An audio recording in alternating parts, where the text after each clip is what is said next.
Assalamualaikum warahmatullahi wabarakatuh.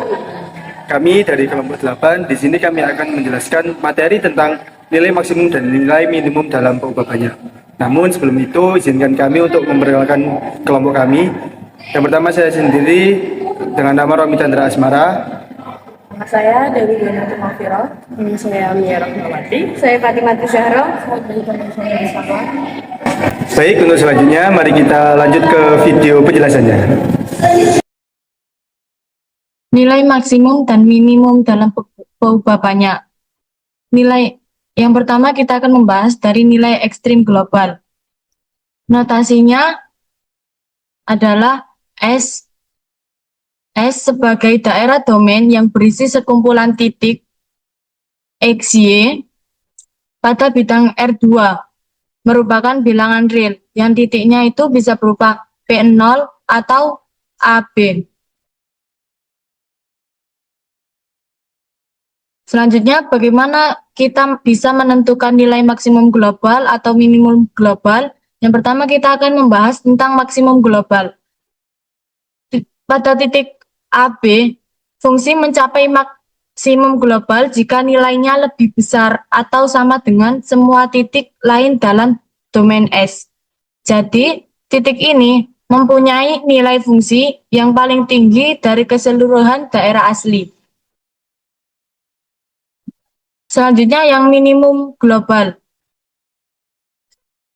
Pada titik AB, fungsi mencapai minimum global jika nilainya lebih kecil atau sama dengan semua titik lain dalam domain S. Jadi, titik ini adalah nilai fungsi yang paling rendah dari keseluruhan daerah asli.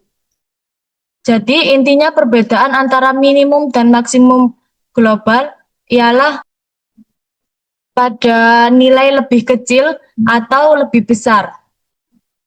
Ya, baik. Jadi di sini kita akan menjelaskan tentang nilai ekstrim lokal. Notasinya masih sama, yaitu fungsi S sebagai sekumpulan titik XY di bidang R2 yang merupakan daerah domain adalah termasuk bilangan real. Untuk titiknya, P0 elemen S atau titik P0 itu disebut titik AB. Nah, cara untuk menentukan nilai maksimum dan minimum supaya FP0 bisa disebut nilai maksimum lokal jika terdapat di lingkungan N dari bagian titik AB, sehingga FP0 lebih dari atau sama dengan FP untuk semua FP elemen dari N irisan S. Jadi di sini untuk nilai maksimum lokal kita menggunakan notasi N irisan S itu karena di situ N itu adalah lingkungan kecil di sekitaran titik AB. Jadi berbeda dengan nilai maksimum atau minimum global yang dibandingkan dengan seluruh anggota di dalam S, tapi untuk nilai minimum dan maksimum lokal kita hanya di sekitaran titik AB aja gitu. Dan untuk nilai minimum lokal sebaliknya, yaitu fungsi P0 itu lebih kecil atau sama dengan fungsi P untuk semua P elemen dari N irisan F. Jadi artinya di daerah titik AB, nilai fungsi titik itu sendiri adalah yang paling kecil dibandingkan titik yang di sekitarnya. Bisa diilustrasikan sebagai seperti lembah bukit. Untuk yang nilai maksimum lokal, itu nilai fungsi dari titik tersebut itu nilai yang paling besar dibandingkan titik lain di sekitarnya. Perhatikan gambar berikut ya. Gambar di sini adalah gambar nilai maksimum dan minimum pada pengubahannya. Nah, di sini itu merupakan local max. Yang satunya itu adalah maks global. Lah, di sini tuh sama-sama tinggi ya teman-teman. Nah, kita ini tuh dibatasi dengan yang namanya suatu cakram. Lalu bawahnya ini adalah lokal minimum. Nah, lokal minimum ini sama dengan global minimum yang sama-sama rendah. Di sini itu untuk menentukan antara maksimum dan minimumnya pada global dan lokal. Selanjutnya yakni teorema eksistensi maksimum dan minimum. Sebenarnya mengapa teorema ini perlu dibahas? Karena di kalkulus perubahannya kita sering diminta untuk mencari nilai maksimum dan minimum fungsi ya. Maka dari itu kita itu perlu mencari titik kritis ya kan, terus memeriksa nilai fungsinya. Tapi mengapa kita yakin nilai maksimum minimum itu pasti? Nah, ini gunanya dari teorema Weierstrass. Nah, teorema Weierstrass. Teorema Weierstrass menyatakan bahwa jika fungsi f dengan domain D keril adalah fungsi yang kontinu dan D di sini domain D adalah domain yang tertutup dan terbatas atau himpunannya itu tertutup dan terbatas ya. Maka fungsi f memiliki minimum global dan maksimum global pada domain D. Untuk contohnya, kita lanjut. Nah, di sini saya menampilkan 3 contoh ilustrasi dari ketiga kasus himpunan dalam konteks teorema eksistensi maksimum dan minimum. Yang pertama, di sini teman-teman bisa dilihat, di sini itu apabila sebuah pita sepanjang sumbu X ya, diibaratkan ini sumbu X yang memuat batas bawah atas, batas bawahnya yang ini, batas bawahnya yang ini, dan di sini batas atasnya yaitu tertutup, ya kan? Maka ini disebut sebagai tertutup dan tidak terbatas karena sepanjang sumbu Y ini sebelah sini dengan sini itu tidak ada batasnya, tidak ada garisnya seperti yang batas bawah dengan atasnya seperti itu. Kemudian yang kedua, yang apabila disebut dengan terbatas dan tidak tertutup, jika sebuah lingkaran pada sumbu X dan Y, sini ada sumbu X dan sini Y, ada sebuah lingkaran ya, tapi tepi-tepinya ini berupa titik-titik. Ya, garis tepi, tidak garis yang rapat, tapi di sini tuh titik-titik. Batasnya itu tidak termuat. Jadi di sini itu masih bisa dibuat jari-jari lagi. Jadi lingkaran tanpa tepi, yaitu maksudnya itu di daerahnya, di dalam lingkaran ada lingkaran, tapi garis tepinya itu tidak termasuk karena batasnya itu tidak dimuat, sehingga ini disebut tidak tertutup, terbatas, tapi tidak tertutup karena membentuk lingkaran tadi jadi terbatas. Itu yang ketiga, kalau contohnya tertutup dan terbatas, itu lingkarannya penuh. Ya, lingkarannya ini yang disebut lingkaran kan garis ini kan lingkaran. Nah, di sini lingkarannya penuh dengan tepi, tidak ada titik-titik seperti yang contoh sebelumnya. Ini berupa garis penuh. Nah, ini kondisinya itu disyaratkan oleh teorema Weierstrass agar fungsi kontinu mencapai maksimum dan minimum global.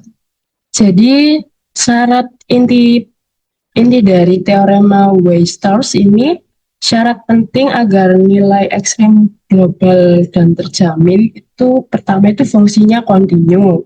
Yang kedua, daerah definisi tertutup dan daerah definisi terbatas. Jika ada salah satu syarat itu tidak terpenuhi, maka nilai ekstrem global belum tentu ada. Seperti itu.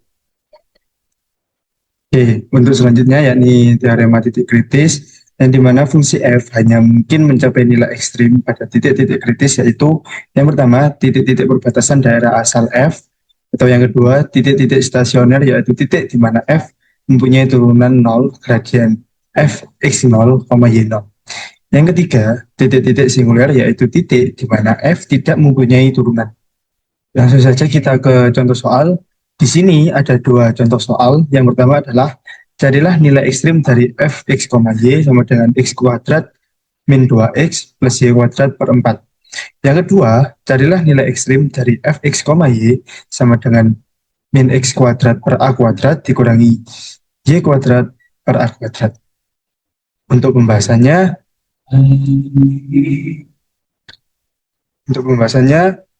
ini untuk soal yang pertama, carilah nilai ekstrim dari fx, y sama dengan x kuadrat min 2x plus y kuadrat per 4. Untuk yang pertama, kita mencari turunan dari fungsi x dan fungsi y yang sama dengan 0 untuk mencari titik stasioner. Dan ini dengan fx, x, y sama dengan 0, jadi 2x min 2 sama dengan 0, x sama dengan 1. Lalu untuk fy, x, y sama dengan 0, setengah y sama dengan 0, dan y sama dengan 0. Jadi titik stasionernya adalah 1,0. Dan kita masukkan ke fungsi ini. Jadi 1 kuadrat dikurangi 2 kali 1 ditambah 0 sama dengan minus 1. Jadi gradiennya sama dengan minus 1. Lalu kita bandingkan dengan fx, y, x kuadrat min 2x plus y kuadrat dikurangi 4 sama dengan x kuadrat min 2x plus 1 kali y plus kuadrat per 4 dikurangi 1. Kenapa di sini plus 1 dan min 1? Karena plus 1 dan min 1 ini hasilnya 0 dan tidak akan merubah bentuk dari fungsi ini. Lalu kita faktorkan menjadi x min 1 kuadrat plus y kuadrat per 4 min 1, yang dimana fx, y hasilnya akan selalu positif. Kita bisa buktikan dengan x min 1 kuadrat sama dengan 0, x sama dengan 1, lalu y kuadrat per 4 min 1 sama dengan 0, y kuadrat per 4 sama dengan 1, y kuadrat sama dengan 4, y sama dengan 2, maka nilainya akan selalu positif. Fx, y nilainya selalu positif, lebih besar atau sama dengan fx 0, y 0, yang dimana hasilnya tadi minus 1. Maka fungsi ini memiliki nilai minimum global, karena fx, y-nya itu lebih dari atau sama dengan fx 0, y 0, atau fx 0, y 0-nya kurang dari atau sama dengan fx, y. Untuk yang contoh kedua, yakni carilah nilai ekstrim dari fx, y dikurangi x kuadrat min a kuadrat dikurangi y kuadrat per a kuadrat. Fx, y-nya sama dengan x kuadrat plus y kuadrat. Kita cari turunannya. Fx, x, y sama dengan 0, x sama dengan 0, dan juga fy, x, y sama dengan 0, y-nya sama dengan 0. Nah, karena hasilnya 0,0, maka dari fungsi ini tidak memiliki nilai maksimum atau nilai minimum, sehingga disebut dengan titik pelana. Nah, untuk selanjutnya, yakni tentang latihan soal, cari semua titik stasioner dan tentukan apakah maksimum, minimum, atau titik pelana untuk fungsi fx, y sama dengan x pangkat 3 min 3x kali y kuadrat. Yang kedua, tentukan titik stasioner dan jenis ekstrimnya dari fungsi fx, y sama dengan x kuadrat plus xy plus y kuadrat kurangi 6x dikurangi 4y plus 10. Demikian video penjelasan dari kami, kurang lebihnya kami mohon maaf. Terima kasih. Wassalamualaikum warahmatullahi wabarakatuh. Pencet.